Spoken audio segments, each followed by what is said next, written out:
හරි මේ වීඩියෝ එකෙන් මම ඔයාලට ගේන්නේ 2016 අවුරුද්ද තියලා තියෙනවා 2018 අවුරුද්දේ IQ paper එකක් තියලා තියෙනවා ශ්‍රී ලංකා ගණකාර්ය සේවයේ 3 වෙනි ශ්‍රේණියට බඳව ගන්න. මේකේ 11 15 ප්‍රශ්න හදන විදිහට තමයි මේ වීඩියෝ එකෙන් ගේන්නේ. මේක ළමයෙක්ගේ ඉල්ලීමකට ගේන වීඩියෝ එකක්. ළමයෙක් ඉල්ලලා තිබ්බ මේක පැහැදිලි කිරීමක් කරලා දෙන්න කියලා. හරිද? හරි. මේ ගානේ කියන්නේ කාර්යයන් 7ක් තියෙනවා මේ විදිහට A B C D E F G කියලා. මෙන්න මේ කාර්යයන් 7 මෙන්න මේ ටයිම් වලදී arrange කරලා තියෙනවා වැඩසටහන ටික.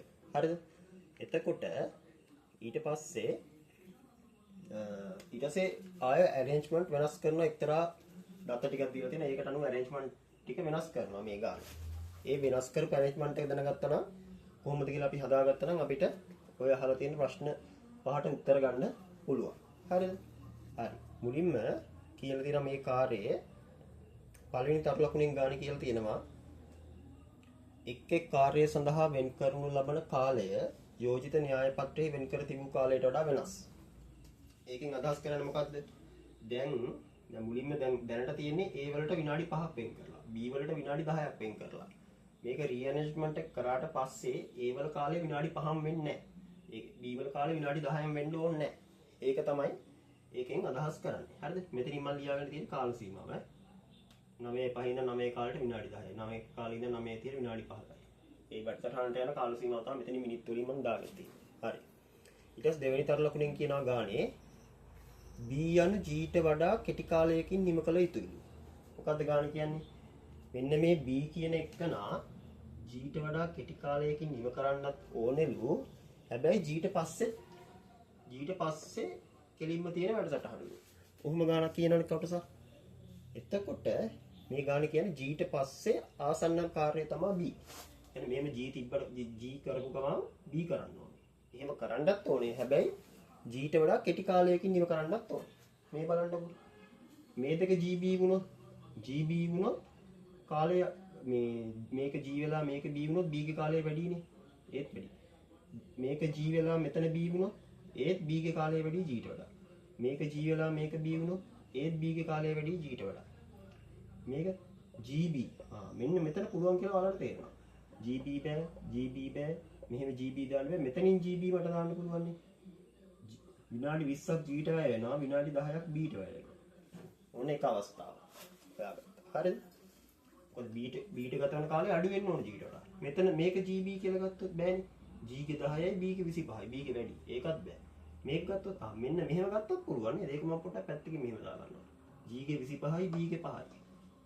මෙහෙම කරන්නත් පුළුවන් ඔය දීලා තියෙන தත්ත්වයන්. හරිද? පැහැදිලිද?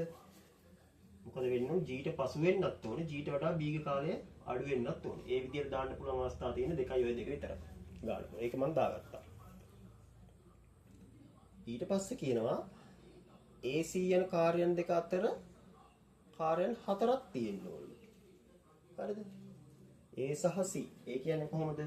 A C අතර කාර්යයන් 4ක් තියෙනවලු කිසිම අයිඩියා එකක් තාම ගන්න බෑ. එහෙනම් ඒ තර ලකුණ පොඩ්ඩක් තියාගෙන ඊළඟ තර ලකුණට යනවා.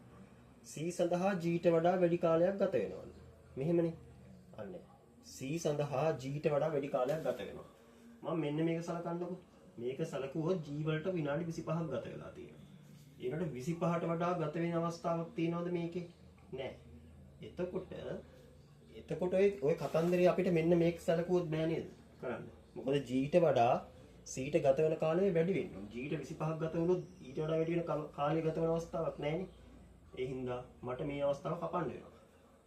එහෙනම් අනිවාර්යයෙන්ම මේක C වෙන්න ඕනේ. මේ අවස්ථාව හරි ඈ. G ට කාලය 20යි ඊට වඩා වැඩි කාලය එකයි තියෙන්නේ 25. ඒතකොට ඒක C වෙනවා. අන්න C හොයාගත්තට පස්සේ මට පුළුවන් උඩතරු ලකුණට ආය යන්න. ඒක කියනවා A හා C යන කාර්ය දෙක අතර කාර්යයන් 4ක් තියෙනවා. දැන් මෙතන C නම් මේකේ වෙන්න බෑනේ. C A අතර කාර්යයන් 4ක් තියෙන්න බෑ. ඔන්න 1යි 2යි 3යි 4යි මෙන්න A. එහෙනම් මෙතන A කියලා ඔයාලට තේරෙන්න ඕනේ. හරිද? ඊට පස්සේ පස්වෙනි තරු ලකුණේ තියෙනවා D කාර්යය නිම කළ වහාම F කරන්න ඕනේ. F ආරම්භ කරන්න ඕනේ. හරි D කාර්යය නිම කළ වහාම F. එහෙනම් DF මෙතෙන්ට දාන්න බෑ. අනිවාර්යයෙන්ම DF එක ළඟ තියෙන්න එපා. D වරුණාම F තියන්න පුළුවන් මෙහෙම විතරයි. දැන් හරි. A හරි B හරි C හරි D හරි E දන්නේ. එහෙනම් ඉතුරු එක E මෙතන. EF G. ඔන්න ඒ විදිහට තමයි අලුත් මෙන්න මේක තමයි එතකොට අලුත් පිළිවෙල මේ වැඩසටහන් ටික තියෙන පිළිවෙල වෙන්නේ. ඊට පස්සේ මේ ටික හොයාගත්තට පස්සේ ඔය 11 ඉඳන් 15 දක්වා ප්‍රශ්න වලට ඔයාලට උත්තර ලියා ගන්න පුළුවන් කියලා මම හිතනවා. මොකද ලේසි ප්‍රශ්නයක්. හරිද?